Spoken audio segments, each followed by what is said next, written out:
জোর জবরদস্তি করে আমার ভিডিও নেওয়া হয়েছিল, টানা হিস্টা করে আমার ফোন নিয়ে নেওয়া হয়েছিল, ফোন চিজ করে দেওয়া হয়েছিল। দুইটা মেয়ে এসে, জোনাকি একজনের নাম, যার ফ্যামিলি ব্যাকগ্রাউন্ড হচ্ছে আওয়ামী লীগ, এবং আওয়ামী লীগের সে দাপটাতে দেখাচ্ছিল যে জামাল খান তাদের।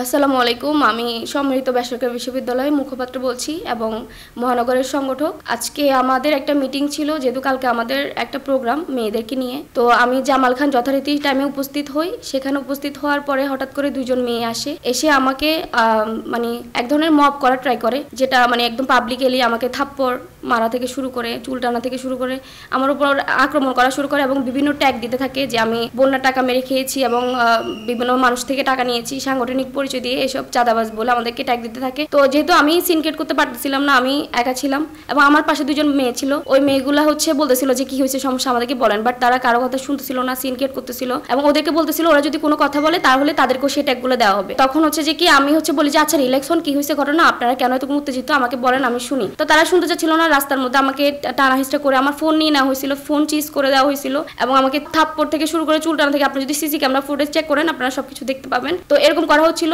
আর সমস্যাটা ছিল মেইনলি আমার বিজনেস দ্বন্দ্ব। ওনাদের সাথে আমার কোনো কানেকশন ছিল না, সম্পৃক্ততা ছিল না। আমার সাথে আমার যে বিজনেস পার্টনার, তার সাথে আমার টাকা পয়সার কিছু লেনদেন আছে, বাট সেটা আমরা নিজেরাই বসে মানে ফোনের মাধ্যমে সমাধান করছিলাম। বাট তারপরও দুইটা মেয়ে এসে, জোনাকি একজনের নাম, যার ফ্যামিলি ব্যাকগ্রাউন্ড হচ্ছে আওয়ামী লীগ, এবং আওয়ামী লীগের সে দাপটাতে দেখাচ্ছিল যে জামাল খান তাদের, এবং তারা আমাকে অনেকভাবে আমার অনেক ধরনের ফুটেজ নেওয়া হয়েছিল এবং জোর জবরদস্তি করে, ওখানে অনেকগুলো মানুষ সাক্ষী আছে, ফুটেজ দেখলে আপনারা বুঝতে পারবেন, জোর জবরদস্তি করে আমার ভিডিও নেওয়া হয়েছিল, সরি বলানো হয়েছিল, অনেক কিছু করানো হয়েছিল, যেগুলো আমি আসলে কিছুই করি নাই।